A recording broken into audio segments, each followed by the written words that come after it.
صورة الشيخ هدينهم يصدقوا في مريم تدخل هاي واحد فيه قال واحد تيجي قرآن قاعد يقول انتهي أو تسرح عندك هذا يقول انتهي ما كان كسر كده لو كلمت شيء وين بيصمم بلندر واحد عضي قاس ترى ومن marka waxa dhacday in hadda arimaha la yaabay waxa kamid ah gabadh dadka aan quraan ku akhriyo jirnay jinku meeshu ku dhintay weeris iyada bay dhahay waxay ku leedahay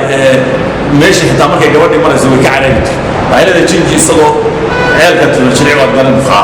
ceelka tilmaanay ku soo orday way tiri isagoo ololay dadna soo kacsanaa halka ku dhacay marka dacdii uu sii kacay dacdii biyaha halkaas ku marka gabadhii markay meeshii marayso way ka careeyay oo ka baxay marka waxa taas oo kale way jirtaa waxa kale jira qaar dadka si khiyaamo u dalo qofka intay soo galaan ka baxay marka kuwaas oo kale farsamooyin yar aan ku sameeyay baa jira marka oo meeshii jirkiiba ku dhinteen qofkiina waa ka caafimaad marka tan dhimashadu iyo waa badan tahay laakiin insha Allah ta'ala dadka qaar baa jira arka mana badno boqolkii qof waxa laga hal qof ama dhowrkii boqol hal qof in laga dad baa jira marka ay ka baxayaan arka markay soo galayaan qaar anaga inta badan qofka marka ay quraanka ku qulaadaan dadka qaar baa jira halkaas uu maray intaas ay haayeen qaar waxay leeyihiin isagoo iga baxay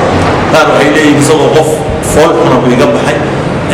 marka way arkaan dadka qaarkood markuu ka sii baxaya mana badno waan dadka cibaadada badan inta badan dadkaasi adkaarta ilaaliya dadka u muuqdo marka ay sii baxayaan qaar baa ku odhanaya isagoo caloosha kala dilaacday ma arkayo halkaa ku dhacay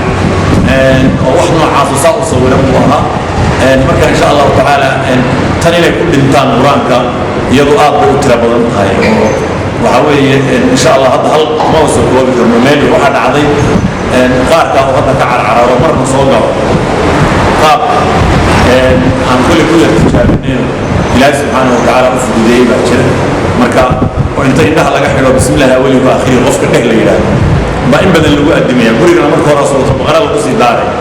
marka indhahana waa la xidhayaa si markii xusuusan u caray waana loo soo koobanayaa qof haday dhacdo in lagu qabto jirka kuwa dhulta waxa dhacda inay jirkaas ku dhintaan markiiba oo qaarkood iyagoo qaylinaya oo naftiiga si baxday quraanka la iga daray waa